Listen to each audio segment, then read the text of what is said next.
দেখুন,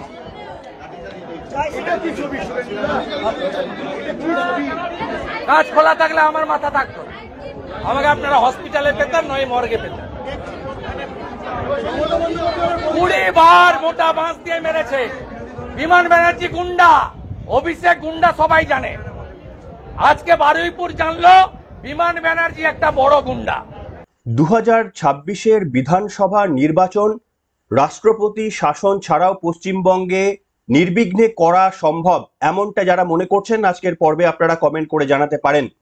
কিন্তু যে বক্তব্য ছোট্ট একটি অংশ দেখিয়ে আজকে আপনাদের কাছে শুরু করলাম, যেখানে বিরোধী দলনেতা শুভেন্দু অধিকারী তিনি একটি জায়গায় তার পূর্ব ঘোষিত প্ল্যান অনুযায়ী পুলিশের পারমিশন নিয়ে তিনি একটি বারুইপুরের জায়গায় তার রাজনৈতিক কর্মসূচি করতে গেলে যেভাবে তাকে বাধাপ্রাপ্ত শুধুই নয়, কালো পতাকা ছেড়ে তার গাড়ি বা কনভয়ের উপর যেভাবে বাঁশ পেটা করা হলো, সেটা গণতন্ত্রের জন্য কত বড় লজ্জা সেই প্রশ্ন নয় আজকে নাই বা করলাম। কিন্তু আজকে যে প্রশ্নটা আপনাদের সামনে আমি করব সেটা হচ্ছে এই যে আসন্ন 2026-এর নির্বাচন, সেটাকে করানোর জন্য কি সত্যি সত্যি রাষ্ট্রপতি শাসন ছাড়া আদৌ সম্ভব? এই প্রশ্নটা আজকে আপনাদের সামনে আমি অবশ্যই তুলব। তার কারণ যেখানে বিরোধী দলনেতা বিধানসভা স্পিকার বিমান বন্দ্যোপাধ্যায় যে অঞ্চল থেকে জিতে আসেন বারুইপুর, সেই বারুইপুর এলাকায় পুলিশের পারমিশন নিয়ে ঢুকতে গেলে কেন তাকে এইভাবে বাধা শুধু নয় একেবারে জীবন হানির মতো একটি জায়গার আশঙ্কা প্রকাশ তাকে করতে হবে, এই প্রশ্নের উত্তর কিন্তু পশ্চিমবঙ্গের মানুষ নিশ্চিতভাবে চাইবে।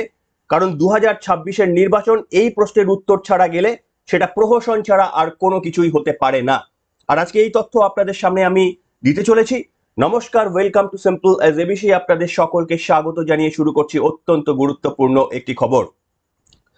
আপনাদের প্রথমেই আমি শোনাবো বিরোধী দলনেতা শুভেন্দু অধিকারীর সেই বক্তব্য, যেখানে বিরোধী দলনেতা পর্যন্ত উপলব্ধি করতে পেরেছেন যে এই সময় তিনি বারুইপুরে পুলিশের পারমিশন থাকা অবস্থাতেই যদি এই ধরনের আক্রমণের শিকার হন, শুধু তিনি নন, গোটা বিজেপির যতজন অ্যাভেলেবেল এমএলএ ছিলেন, পূর্ব ঘোষিত দীর্ঘদিনের একটা পূর্ব ঘোষিত একটা প্ল্যান, সেই প্ল্যানটাকে আটকে দেওয়া, কালো পতাকা দেখানো সেটা নয় ঠিক রয়েছে, কিন্তু কনভয়কে আটকে দেওয়া, রাজনৈতিক কর্মসূচি করতে না দেওয়া, এই রকম যদি পরিস্থিতি হয় তাহলে বিরোধী দলনেতা অন্তত গতকাল উপলব্ধি করতে পেরেছেন যে রাষ্ট্রপতি শাসন ছাড়া যদি পশ্চিমবঙ্গে 2026-এর নির্বাচনে যাওয়া যায় তাহলে সেটা প্রহসনেরই নামান্তর হবে। শুনুন এই বক্তব্যটি বিরোধী দলনেতার, শোনাবো আপনাদের।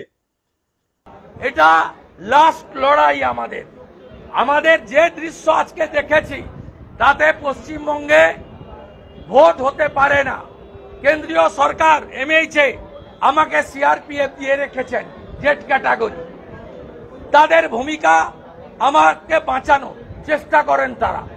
আমাদের এমএলএদের সিআইএসএফ আছে, কিন্তু আমার বিজেপি কর্মী, বিরোধী দলের কর্মী, এমনকি ভোটারদের নিরাপত্তা কে দেবে? কে দেবে নিরাপত্তা? ইলেকশন কমিশনকে বলবো পশ্চিম বাংলায় মমতা এবং মমতার পুলিশ রাজীব কুমারদের রেখে কোন নির্বাচন অন্তত দক্ষিণ 24 পরগনা জেলায় সম্ভব নয়। একদম চোখে দেখে গেছি, আজ ভিডিও তুলেছি, আমার লোকরা তুলেছে, গোল গোল করে মার্ক করব, স্পেসিফিক নামে এফআইআর করব, ছাড়বো না, ছাড়বো না, ছাড়বো না। একদিন গোরখপুরে যোগীজিকেও আক্রান্ত হয়েছে, আমি তার সঙ্গে আমাদের এমএলএদের তুলনা করছি না। যোগীজিকে পার্লামেন্টে কাঁদতে হয়েছে, চোখের জল ফেলতে হয়েছে এই জিহাদি গুন্ডাদের জন্য। আমরাও আজকে চোখের জল ফেলে গেলাম। 26-এ বিজেপি আসবে, সুদ আর আসলে যদি হিসাব না নিতে পারি তাহলে হিন্দুর বাচ্চা নয়, ভারতবর্ষের বাচ্চা নয়। শুনলেন বন্ধুরা বক্তব্যটি।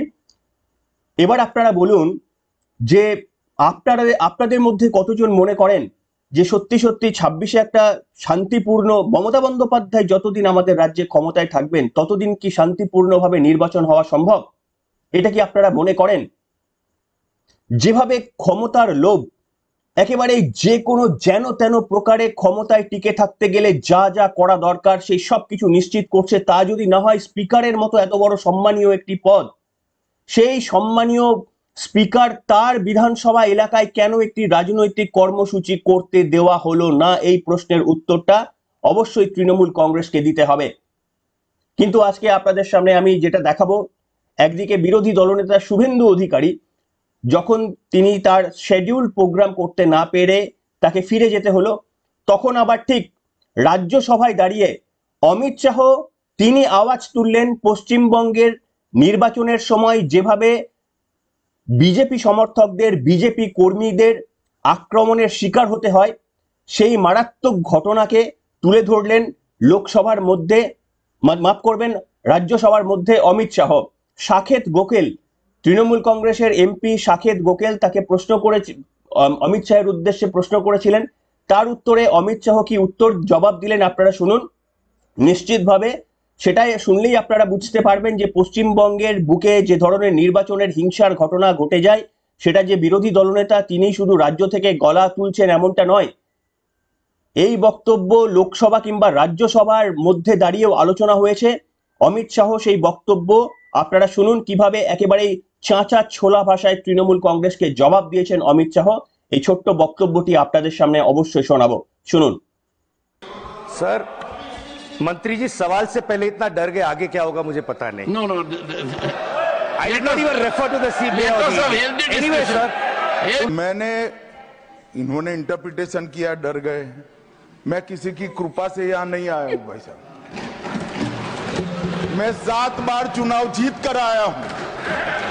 एक आइडियोलॉजी का विरोध कर कर यहाँ नहीं घुस गया हूँ मैं। डरने का क्वेश्चन डज नॉट अराइज। मान्यवर ये जो जिक्र कर रहे हैं, इस सदन को गलत तरीके की इंफॉर्मेशन दे रही है, इसलिए मैं स्पष्टता करने के लिए, नंबर ऑफ केस जो वो सीबीआई के कह रहे हैं, वो माननीय सुप्रीम कोर्ट के और माननीय हाई कोर्ट के ऑर्डर से चुनावी हिंसा के लिए रजिस्टर किए गए केस है। जो चुनावी हिंसा बंगाल में हुई, ये सारे करप्शन के केस नहीं है मान्यवर, चीर कर रखे। और चुनावी हिंसा किस प्रकार की? चुनाव में हमारी सीटें ज्यादा आ गई, चुन कर जहां हमारा बहुमत था वो बूथों में हत्या की दी गई, महिलाओं के साथ बलात्कार किए गए। जब पीड़ित लोग, कोई एक्शन नहीं, कोई अरेस्ट नहीं, पीड़ित लोग जब पहुंचे हाईकोर्ट में, हाईकोर्ट के ऑर्डर से सीबीआई को जांच दिया गया है मान्यवर। শুনলেন বন্ধুরা, কিন্তু এখানে আমার একটি প্রশ্ন রয়েছে। যদি সত্যি অমিত শাহরা বোঝেন যে পশ্চিমবঙ্গে যেখানে তৃণমূল কংগ্রেস দুর্বল, যেখানে অন্য রাজনৈতিক দলগুলি শক্তিশালী, সেই জায়গায় নির্বাচন করাতে গেলে যদি হামলার শিকার হতে হয়, এই তথ্য যদি অমিত শাহের কাছে থেকে থাকে, এই তথ্য যদি তিনি রাজ্যসভায় দাঁড়িয়ে বলতে পারেন, তাহলে আমার প্রশ্ন, স্বরাষ্ট্রমন্ত্রী হিসাবে তিনি কি করছেন?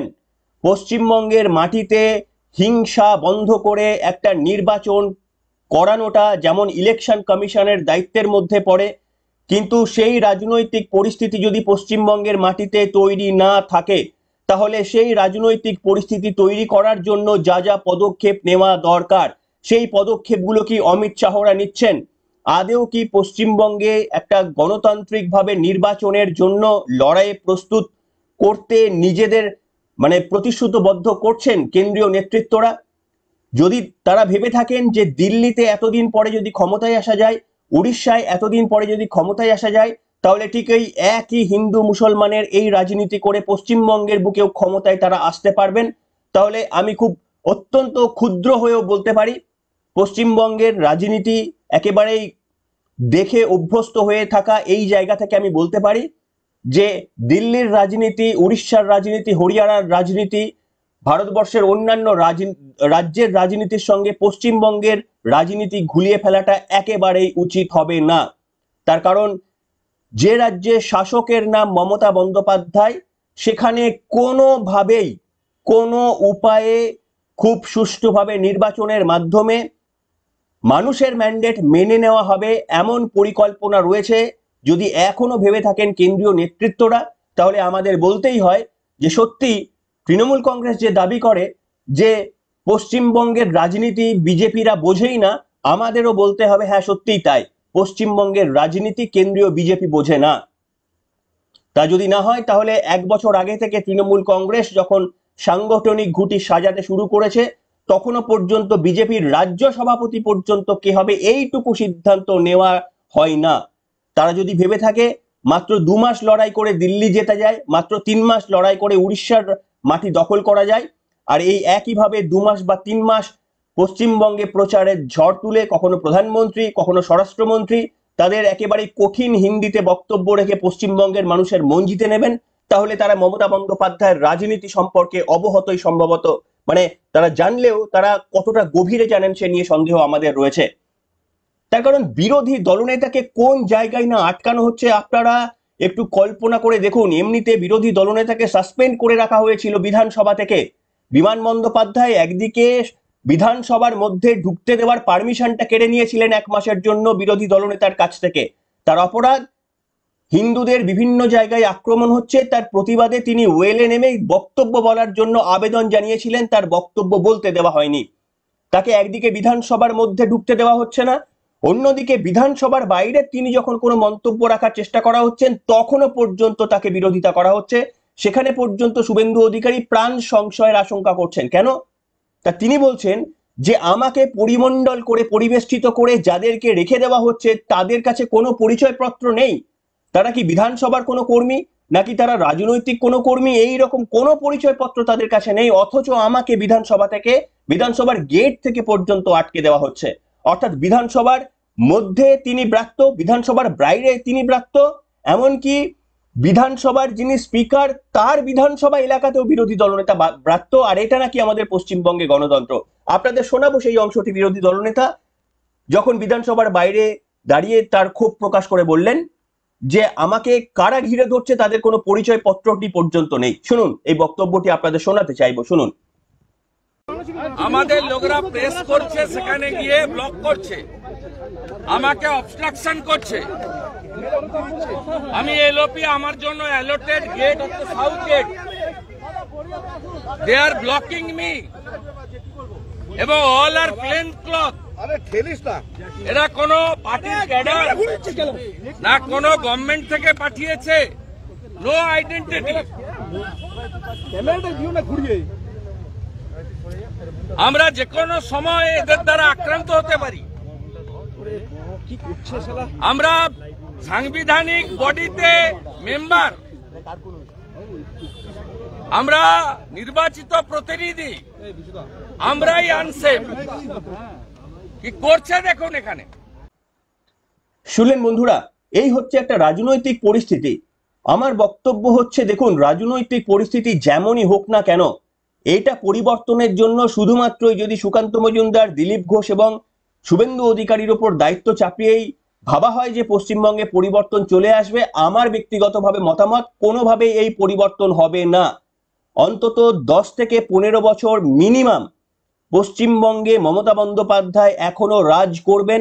সে যতই তথ্য আমরা আপনাদের সামনে আনি না কেন, এই ক্ষমতার পরিবর্তন হবে না যদি না বড় কোনো অলৌকিক ঘটনা ঘটে কিংবা কেন্দ্রের তরফ থেকে যথাযথ কোনো পদক্ষেপ নেওয়া হয়।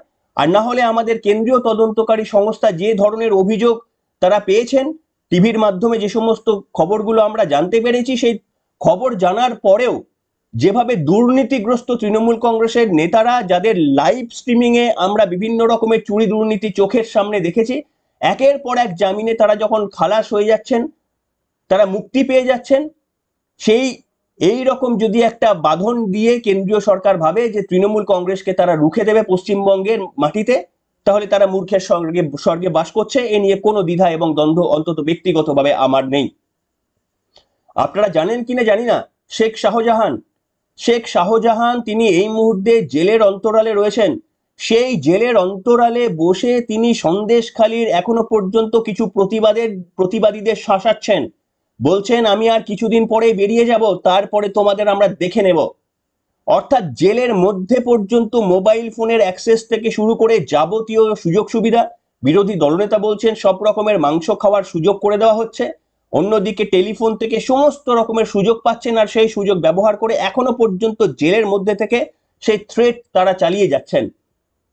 তাহলে এই পরিস্থিতি যদি পশ্চিমবঙ্গে হয়, আর এই পরিস্থিতি নিয়ে যদি ভাবা হয় যে এইটা হচ্ছে আমাদের রাজনীতির যুদ্ধক্ষেত্র। তাহলে এই যুদ্ধক্ষেত্রে কি মনে হয় যে শুভেন্দু অধিকারী তার গরম গরম কিছু বক্তব্য আর এই সুকান্ত মজুমদারের কিছু টুইট আর দিলীপ ঘোষের চায়ে পে চর্চা এটা পশ্চিমবঙ্গের ক্ষমতার পরিবর্তন করতে পারবে? যারা মনে করছেন মূর্খের স্বর্গে বাস করছেন, আমি 1 বছর আগে থেকে আপনাদের সামনে ক্লিন অ্যান্ড ক্লিয়ার বলে দিতে চাই, পশ্চিমবঙ্গের পালা বদলের কোনো ইঙ্গিত নেই, ইঙ্গিত আসবে না। যদি না লোকসভার মধ্যে রাজ্যসভার মধ্যে দাঁড়িয়ে অমিত শাহ যে কথাগুলো বলেছেন সেই কথাগুলো যদি তিনি রাজ্যসভার মধ্যে দাঁড়িয়ে সত্যি বলে থাকেন, যদি তিনি বিশ্বাস করেন যে পশ্চিমবঙ্গে এইভাবেই রাজনীতি হয়ে থাকে, তাহলে তার বিরুদ্ধে তিনি যদি ব্যবস্থা নিতে না পারেন, তাহলে পশ্চিমবঙ্গে পদ্মফুল ফোটার আশাটা আমার মনে হয় ছেড়ে দেওয়া 100 বার উচিত। কি বলবেন আপনারা লিখে জানাবেন। অন্তত ধিক্কার নিন্দা জানাতেই পারি। যে কোনো রাজনৈতিক দলের নেতৃত্বরা হতে পারেন, তারা যে কোনো জায়গার পশ্চিমবঙ্গের বুকে তারা কর্মসূচি করবেন, এটাই স্বাভাবিক। কিন্তু যে রাজ্যে সেটা হয় না, সেই রাজ্যটা কতটা গণতান্ত্রিক তা নিয়ে প্রশ্ন থাকবেই। আপনাদের মন্তব্যের প্রতীক্ষায় থাকলাম, এখনকার মতো এখানেই।